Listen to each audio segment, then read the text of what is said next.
Nerede Emon stikeri gördünse, demeli oradaki ödenişlerin daha serfeli olacak. Çünkü Emon... तो वहां उस दिन कौन मरा था? वहां मेरा बेटा चंदन था। और उदय सिंह के साथ दूसरी दिक्कत ये थी कि उदय सिंह बचपन से अपने ननिहाल रहा था, इसलिए मेवाड़ वाले पहचानते ही नहीं थे। तो मेवाड़ वालों का पन्ना हमें मिले तेरे को मजाक के लिए, मतलब इतना बड़ा मजाक करेगी।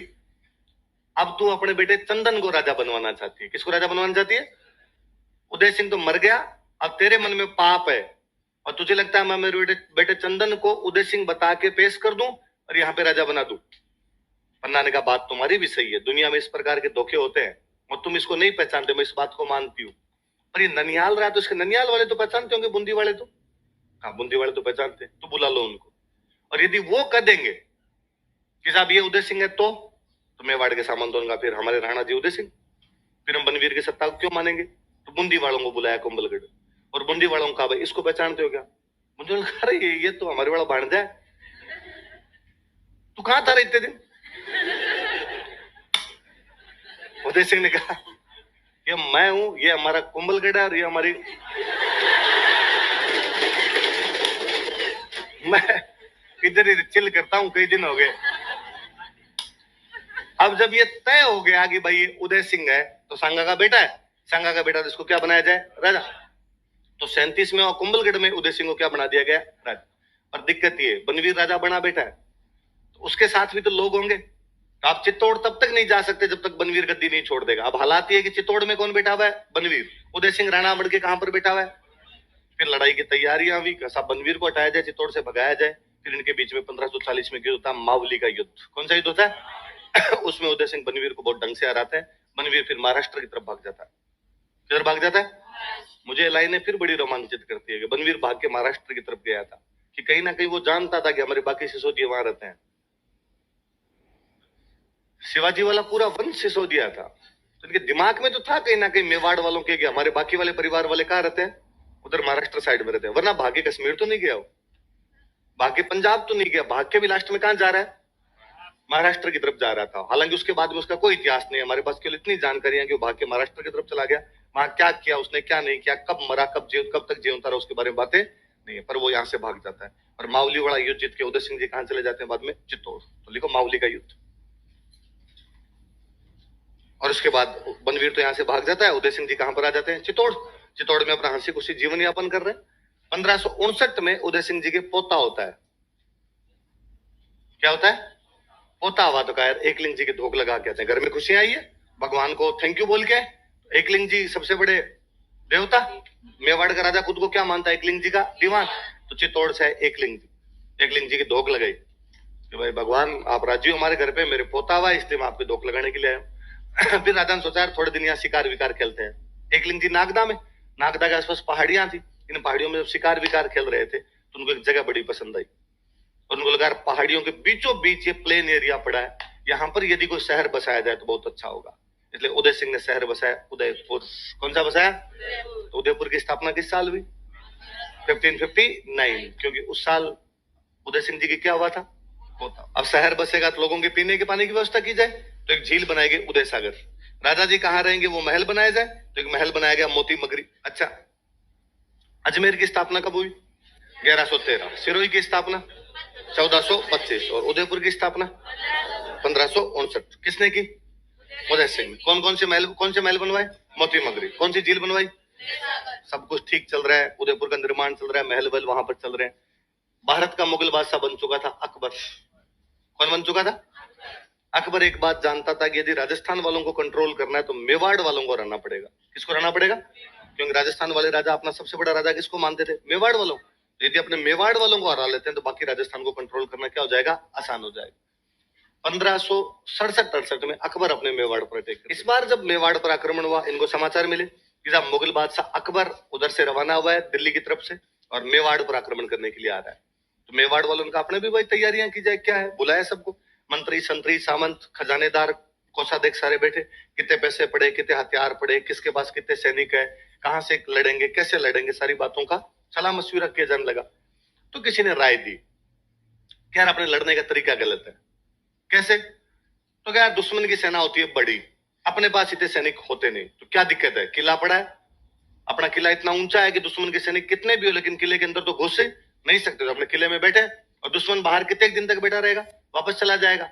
बात सही है, इसीलिए हमने किले बनाए थे कि कम सैनिक हो तो भी अपनी रक्षा की जा सके। पर कई बार दुश्मन ढीठ हो जाता है, जाता ही नहीं, तो फिर क्या, तो फिर साका कर लेंगे। कहा बस मैं यही कर रहा हूं, वो गलत है। कहा कैसे, कहा साके में सारे मर जाते हो, साके में तो जितने होंगे वो सारे मरेंगे लड़ने के लिए, जब बाहर जाएंगे तो कोई बचता ही नहीं है जो किला दोबारा छुड़वा पाए। 1303 में तुम लोगों ने साका किया था, रतन सिंह जी लड़ते हुए मारे गए, उधर अलाउद्दीन खिलजी ने कब्जा किया, उसने खिजर खान को दिया, फिर मालदेव सोनग्राह, फिर बनवीर सोनग्राह। 23 साल बाद में जाके हमीर आया था, वापस जीता था। 23 साल तक चित्तौड़ का किला अपने पास। तो फिर उसके बाद में 1535 में करमावती जोहर कर गई, बाघ सिंह जितने इंटेलिजेंट लोग थे सारे लड़ते हुए मारे गए। हमारे पास दिक्कत ये थी कि ढंग का बंदा नहीं है जिसको मेवाड़ का प्रशासक बनाना पड़े, इसलिए हमें बनाना पड़ गया था बनवीर को। भाई मर गए ढंग के सारे, और बनवीर ने ज्यादा नहीं तो 3-4 साल तो लफड़ा कर ही दिया। 1540 तक तो उदय सिंह उसने चित्तौड़ नहीं आने दिया। अब ये तरीका ही गलत है आपका लड़ने का। तो क्या किया जाए, तो होना ये चाहिए कि सारे लोग एक साथ नहीं लड़ेंगे, आधे लोग लड़ाई करेंगे, आधे लोग बाहर रहेंगे किले से, आधे लोग किले के अंदर रहो, आधे लोग किले के बाहर रहो, ताकि किले के जो अंदर लोग बैठे हैं यदि वो किले को बचा लेते हैं तो बहुत अच्छी बात है। यदि वो किले को नहीं बचा ले तो बाहर बैठे हुए लोग लड़ाई तो जारी रखें, लड़ाई खत्म तो ना हो। अरे ये वाला तो ठीक है, पहले क्यों नहीं बताया तुमने कभी? तो अंदर कौन रहेगा और बाहर कौन जाएगा? कैसा, बाहर उदय सिंह जी जाएंगे। उदय सिंह का मजाक कर रहे हो? मेरा किला है, मैं बाहर जाऊंगा कि सर आप अकेले नहीं, पूरी रॉयल फैमिली, राज परिवार का एक भी बंदा चित्तौड़ के किले के अंदर नहीं रहेगा, बाहर जाएंगे, पहाड़ों में जाके बैठो, अलग राजधानी बनाओ अपने कहीं पर। क्यों भाई, हमें बाहर क्यों जाना है? कि राजा यदि जिंदा रहता है तो जनता का आत्मविश्वास बना रहता है, जनता का मोराल अप रहता है, और जनता को लगता है हमारा राजा जिंदा हमारे लिए कुछ कर सकता है। और यदि राजा युद्ध में लड़ता हुआ मर जाता है, जनता बेहद निराशा का अनुभव करती है, और जनता को लगता है राजा ही मर गया, अब मतलब ही क्या निकला, दूसरे वाला राजा कब्जा करता है, जनता उसको टैक्स देने लग जाती है, सिस्टम ही चेंज हो जाता है पूरा का पूरा।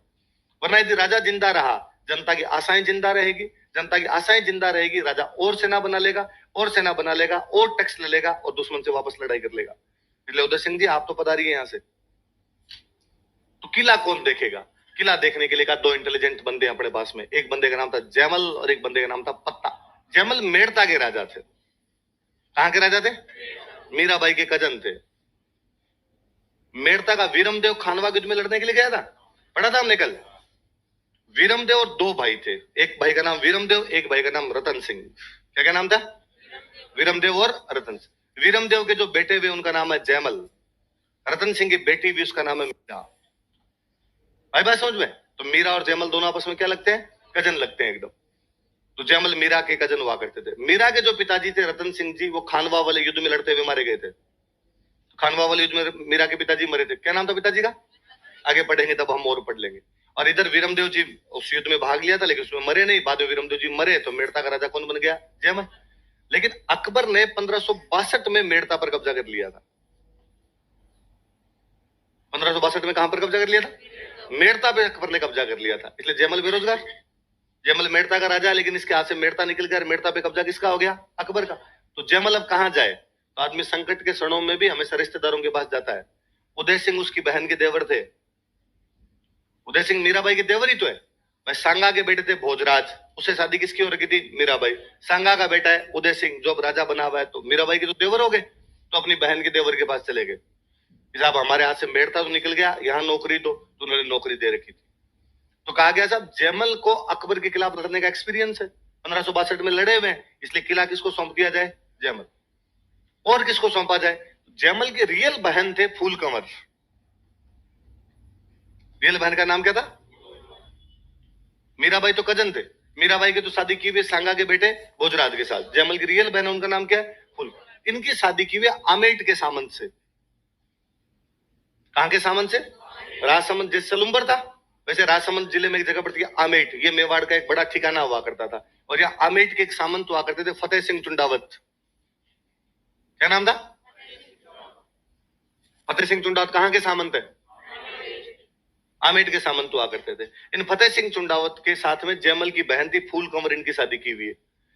इन फतेह सिंह का नाम किताबों वालों ने कर दिया फत्ता। क्या कर दिया?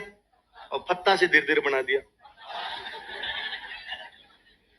भाई बात समझ में?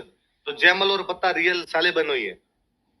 फिर अब ये दोनों साले बहन हुई है, इनको ये किले की जिम्मेदारी सौंप दी जाए। मुझे तो कई बार और लगता है कि किताब वालों ने इनका नाम पत्ता कर दिया, क्योंकि इनको पता था कि पत्नी का नाम क्या है। तो इनको लगा टाबरों के आराम से याद हो जाएगा, ज्यादा दिक्कत नहीं आएगी। भाई फूल पत्ता तो ठीक रहेगा थोड़ा इनके लिए। बाकी वास्तव में तो उनका नाम क्या था? कहाँ के सामंत थे? अमिट कहां पड़ता है? अब भाई इधर चित्तौड़ के किले के अंदर तो बैठे हुए जयमल और पत्ता, बाहर कौन बैठा हुआ है? अकबर। अकबर तोपे लेके आया था, तब तक तोपे बारूदरी आई गई थी एकदम। तोपे लेके आया था अकबर दिल्ली, उसको पता था चित्तौड़ के किले की दीवार बहुत मोटी है, तोड़ तो नहीं सकते। तो उसने कहा दिल्ली तोपे मार मार के, गोले मार मार के दीवार को हल्की कर देंगे और दरारें आ जाएगी। एक दिन फिर 10 दिन लगातार अटैक करेंगे तो दीवार गिर जाएगी, और जिधर से दीवार गिरेगी उधर से अपने अंदर पहुंच जाएंगे। तो अकबर दिल्ली अपने तोपे लगाए, चित्तौड़ के किले की दीवार थोड़ा बहुत तोड़ दे, दरारें आ जाए उसमें, ऊपर ऊपर वाली तो बिखर जाए एकदम। अकबर के कल यहाँ एक चक्ल, यहाँ एक गोला और मारेंगे, ऊपर वाली तो पूरी तोड़ देंगे इधर से। अकबर सुबह उठ के देखे तो ऊपर वाली दीवार बनी हुई। अरे बनवा किसने दी? उन्हें 15-20 दिन नोटिस किया कि यार दीवार तो वापस बन जाती है। पता लगाओ यार कि अंदर कौन बैठा है जो दीवार बनवा रहा है। इतना इंटेलिजेंट आदमी कौन जो रातों रात दीवार वापस बनवा देता है? पता चला अंदर जयमल है। अंदर कौन बैठा हुआ है? और अकबर कहा साहब अंदर तो जयमल है। तो उदय सिंह जी तो कब के गिरवा की पहाड़ियों में वहां नई राजधानी बना के बैठे हुए हैं अपने। तो अंदर किला कौन संभाल रहे हैं? अंदर जयमल को किला दिया हुआ, साथ में पत्ता है उनके। जयमल कौन सा? सब वो मेवाड़ वाला राजा जिससे हमने 1562 में मेड़ता का राजा जिससे हमने 1562 में क्या छीन लिया था। अकबर ने कहा यार पहले क्यों नहीं बताया? ये तो इजी टास्क है अब तो एकदम। और बंद करो लड़ाई, अपने तोपे बंद कर दो उधर अपने। मैं तो लेटर लिखता हूँ, अभी काम हो जाएगा अपना। तो और अकबर ने जयमल के पास लेटर लिखा कि जयमल सॉरी भाई यार, वो 1562 में गलती हो गई और हमने तेरे से क्या छीन लिया? मेड़ता। और हमने तेरे से मेड़ता छीना, इसलिए तेरे को कहाँ आना पड़ गया? मेवाड़। अब छोड़, जो बातें हो गई वो तो हो गई, गई बात घोड़ा ही गुन्ना उड़े। जो बातें चली जाती है उनके पीछे तो घोड़े दौड़ाओ तो भी बातें हाथ में नहीं आती है। अब एक काम करते हैं, तू तेरा मेड़ता वापस ले ले और हमें चित्तौड़ दे दे। तेरा मेड़ता है वो हम तेरे को तेरा वापस दे देंगे। चित्तौड़ तेरा तो है भी नहीं, तेरे को तो चाबी दे के गए, गेला भाई हमारा किला संभाल ले, हमें दे दे, तू चाबी हमें ला के दे दे। जयमल वापस रिप्लाई भेजता उनको कि है गढ़ मारो हूं धनी। धनी मतलब क्या होता है? मालिक। है गढ़ मारो, गढ़ मतलब चित्तौड़ का किला। है गढ़ मारो हूं धनी, असुर फिरे किम आण। असुर का मतलब होता है राक्षस, दुश्मन। किला मेरा है, चाबियां किला मेरा है, मैं इसका मालिक हूं, और दुश्मन की औकात नहीं है जो किले के अंदर घुस जाए। कुंचा ज्यूं चित्रकूट रही। चित्तौड़ को बोलते थे चित्रकूट। क्या बोलते? कुंची मतलब चाबी, कुंची मतलब क्या था? कुंचा ज्यूं चित्रकूट रही, कि चित्तौड़ की चाबियां दीदी मोही दीवान। मेवाड़ के राजा क्या बोलते थे? दीवान। दीवान उदय सिंह जी चित्तौड़ की चाबियां मुझे दे के गए हैं, किला मेरा है, मैं किले का मालिक हूं, दुश्मन की औकात नहीं अंदर घुस जाए। अकबर के पास रिप्लाई, अकबर ने कहा भाई सेंटी हो रहा है यार, इतना भी यार क्या आवश्यकता थी। अकबर ने फिर एक मैसेज भेजा उधर। अकबर ने कहा देख इतना इमोशनल होने की आवश्यकता नहीं है, मेड़ता तो तेरा है, वो तो हम तेरे को दे ही देंगे, साथ में एक फ्री में दे रहा हूं नागौर। क्या दे रहा हूं? दोनों रख ले, मेड़ता भी रख ले और नागौर भी रख ले। और हमें क्या दे दे? चित्तौड़। एक के साथ एक फ्री वाला होगा, बाई 1 गेट 1 सेल लगी हुई है। तू तो अपने मेड़ता ले और साथ में क्या ले ले? नागौर। और हमें बदले में क्या देके चला जा। अभी तेरा थोड़ी है चित्तौड़, ये तो वैसे उदय सिंह का है। खुद की चीज देने में तो जोर है, लोगों का है। चाबियां तो पकड़ा के जानी है, पकड़ा जा। और तू तेरे क्या रख ले? अपने मेड़ता और। जयमल जी वापस रिप्लाई करते हैं कि भूख न मिटे मेड़ तो ना मिटे नागौर, और रजवट भूख अनोखड़ी मरिया मिटे चित्तौड़। ये तुम्हारे नागौर और मेड़ते से मेरी भूख नहीं मिटने वाली, ये तो वीरता की भूख है जो मरने पे मिटेगी। अकबर ने कहा फिर भूख मिटा के देखो, कुछ ना कुछ तो करना पड़ेगा। अब भाई लड़ाई की तैयारी, अब ये निश्चित हो गया था भाई दोनों ही पक्ष झुकने वाले। तो अब अकबर दिल्ली तोप के गोले मरवा के उधर तोड़े, जयमल रातों रात उसको वापस बनवा दे।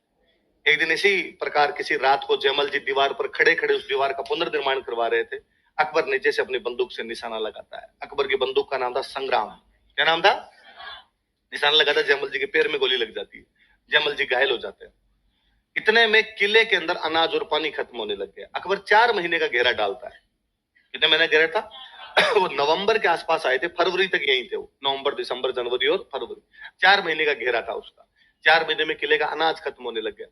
तो अब अपने पास दूसरा कोई तरीका नहीं बचा, अब तो अपने क्या करना पड़ेगा, साका ही करना पड़ेगा, और अपने पास में कोई इलाज नहीं बचा है। ठीक है साहब, साका किया जाना चाहिए। साके में दो चीज होती है, एक होता है जौहर और एक क्या होता है, लिखो 1568 ईस्वी में फूल कंवर ने जौहर किया, फूल कंवर कमिटेड जयमल तथा पत्ता के नेतृत्व में केसरिया किया गया। 35 में किधर Hey amigo, bari bak, rahat ol. Kesariya took place under leadership of Jaimal and Patta. ये 8,000 फौजी थे उस दिन जयमल और पत्ता के पास में। अकबर के पास में 80,000 के ज्यादा ही फौज थी, लगभग 48,000 के आसपास मारे थे इन्होंने। भयंकर नुकसान मचाया था उस युद्ध के अंदर। तो चित्तौड़ का तीसरा सागा तो रोंगटे खड़े करने वाला है कि क्या लड़े होंगे यार उस दिन ये। और उसमें तो कहते हैं जयमल जी के पैर में गोली लगी हुई थी, तो जब सारे केसरिये कपड़े पहन के बाहर लड़ने के लिए जाने लगे तो जयमल जी रोने लग गए। तो बाकी वाले सैनिकों ने पूछा क्या क्या हुआ अंकल, ऐसे कैसे। तो अंकल ने कहा यार तुम लोगों का सौभाग्य देखो, क्या देश के लिए मरने का अवसर प्राप्त हुआ है और तुम सारे केसरिये कपड़े पहनकर कितने फूटरे लग रहे हो, और बाहर जाके दुश्मन को बता दोगे कि तुम क्या चीज हो। आज अकबर को पता चलेगा कि चित्तौड़ पर हमला करना कितना भारी पड़ेगा उसके लिए। आज तुम 8,000 आदमी, भगवान जाने उनके कितने मार के मरोगे। आज भगवान सूर्य तुम्हारा युद्ध देखने के लिए खुद अपना रथ रोक देंगे। और दुर्भाग्य देखिए मेरे पैर में गोली लगी होने की वजह से मैं नहीं लड़ पाऊंगा। दुर्भाग्य देखिए कि मैं किले में बेटा बेटा पड़ा रहूंगा, ना लड़ पाऊंगा, बल्कि दुश्मन उठा के ले जाएगा और भगवान जाने क्या क्या दुर्गति करेगा। दुर्गतियों से कौन डरता है, पर देश के लिए मरने का अवसर हाथ से छूट जाए, इससे बुरा किसी की जिंदगी में कुछ भी नहीं हो सकता। नहीं यार मैं लड़ूं कैसे, मेरे पैर में गोली लगी हुई है, मेरे से खड़ा ही नहीं हुआ जाता। उन फौजियों में एक फौजी था कल्ला राठौड़। क्या नाम था, जयमल नंदिया राठौड़ थे, कल्ला राठौड़ था। उस कल्ला ने कहा कि अंकल यार ऐसे मत करो, आप तो मेरे कंधों पे बैठ जाओ। कहां बैठ जाओ। कल्ला राठौड़ को जब ये समाचार पहुंचा था ना कि चित्तौड़ के अंदर हमला होने वाला और आपको लड़ाई के लिए बुलाया है, कल्ला राठौड़ अपनी बारात लेके ससुराल पहुंचा था। चकली उस समय अपनी बारात इसके ससुराल पहुंची थी, तब इसके पास वो समाचार जाता है कि चित्तौड़ के अंदर लड़ाई है। इसने कहा ब्याह बाद में करेंगे, है ना। अभी तक भी समाचार आते ही रहते हैं। अभी 5-7 दिन पहले की न्यूज थी, हिमाचल प्रदेश का एक फौजी कश्मीर के अंदर पोस्टेड है, वो शादी थी वहां कश्मीर के अंदर जहां चल रहा है, वहां बर्फबारी है, बहुत भयंकर वाली गाड़ियां वाड़ियां नहीं आ रही। उसने समाचार भेजा कि शादी पोस्टपोन की जाए, बाद में देखेंगे।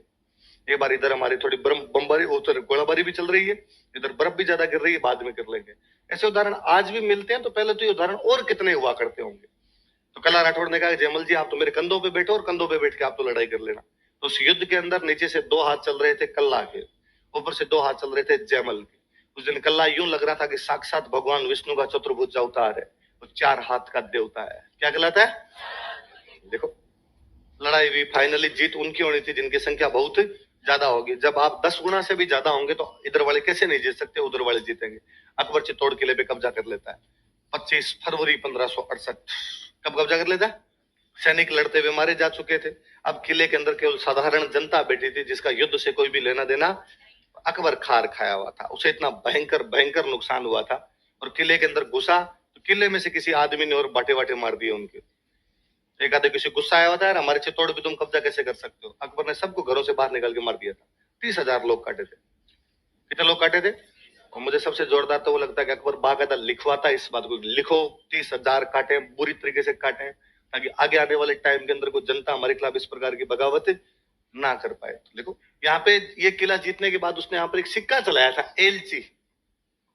कौन सा सिक्का चलाया था, एलची नाम। वैसे एलची का मतलब होता है दूत। क्या मतलब होता है, तो संदेश। तो एक प्रकार से संदेश है कि भाई ये किला मैंने जीत लिया। पर कहते हैं भाई अकबर इन जयमल और पत्ता की वीरता से बड़ा प्रभावित हुआ और उसे लगा यार क्या बंदे हैं दोनों, कि किला इनका नहीं था उसके बावजूद मेरे से लड़ते हुए मारे गए। तो उसने इन दोनों की मूर्तियां आगरा के किले में लगवाई थी। कहां पे लगवाई थी। हालांकि अब आप आगरा के किला देखने जाएंगे तो वहां पर ये मूर्तियां नहीं है। ऐसा कहा जाता है कि बाद में राजा बना औरंगजेब। कौन बना, औरंगजेब थोड़ा कट्टर टाइप का आदमी था। औरंगजेब ने कहा ये 2 मूर्तियां किसकी है। बाहर जो हाथियों पे 2 आदमी बैठे, दोनों हाथियों पे बैठे हुए थे। किस पे बैठे हुए थे, कि जयमल बढ़ता जीवण है। जीवना मतलब होता है राइट। जीवना मतलब क्या होता है, बढ़ता मतलब घुसते ही, मारवाड़ी में बढ़ जा, घुस जा। जयमल बढ़ता जीवण है कि घुसते ही आगरा के किले में राइट हैंड साइड पे किसकी मूर्ति थी, जयमल। फत्तो डावी पास, डावा मतलब लेफ्ट, जीवना मतलब राइट, डावा मतलब लेफ्ट। तो जयमल बढ़ता जीवण है, फत्तो डावी पास, हिंदू चढ़िया हाथियान अड़ियो जस आकाश। हिंदू दोनों हाथियों पर बैठे हुए थे और उनका यश जो था वो किसको छू रहा था? आसमान को छू रहा था। उनकी कीर्ति आसमान तक जा रही थी कि जयमल और पत्ता उस युद्ध में क्या बहादुरी से लड़े होंगे। औरंगजेब ने पूछा, हाथियों पे बैठे हुए मूर्तियां किसकी है? साहब ये तो बहादुर हिंदू सेनापति थे, जयमल और पत्ता। उसने कहा अच्छा, तो ये अपनी तरफ से लड़े होंगे और दुश्मनों को काटा होगा? उसने कहा, नहीं, अपने खिलाफ लड़े थे और भयंकर ही काटा था। तो इनकी मूर्तियां यहाँ पे किसने लगवाई? क्यों आपके परदादा जी थे ना अकबर, वो इनकी वीरता से बड़े प्रभावित हुए थे। उसने कहा परदादा जी के दिमाग की चक्रियां हिली हुई थी, गिराओ इन मूर्तियों को। तो औरंगजेब ने मूर्तियां गिरवा दी थी। औरंगजेब के टाइम में एक फ्रेंच आया हुआ था यहाँ पे, बर्नियर।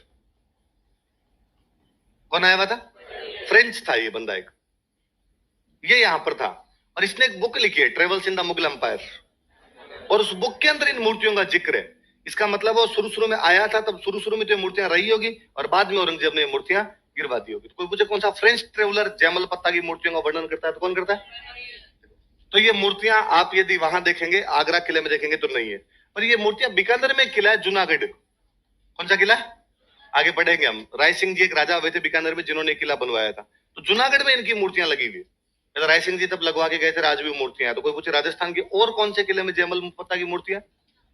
अच्छा, जयमल पत्ता यहाँ पे चित्तौड़ में लड़ते हुए मारे गए, तो पत्ता की छतरी बनी हुई है चित्तौड़ किले में। एक दरवाजा और है रामपोल, उधर वो जयमल और कल्ला दोनों एक साथ लड़ रहे थे, वो दोनों दो दरवाजे और है। एक दरवाजे का नाम है हनुमान पोल। क्या नाम है? एक दरवाजे का नाम है भैरव पोल। इन दोनों के बीच में लड़ते हुए मारे गए थे। इन दोनों के बीच में किसकी छतरी बनी हुई है? जयमल और कल्ला। अकबर चित्तौड़ किले पे कब्जा कर लेता है। उदय सिंह जी बाहर बैठे हैं। उदय सिंह जी अपनी सेना बना के वापस बदला लेने की सोच रहे हैं। इतने में उदय सिंह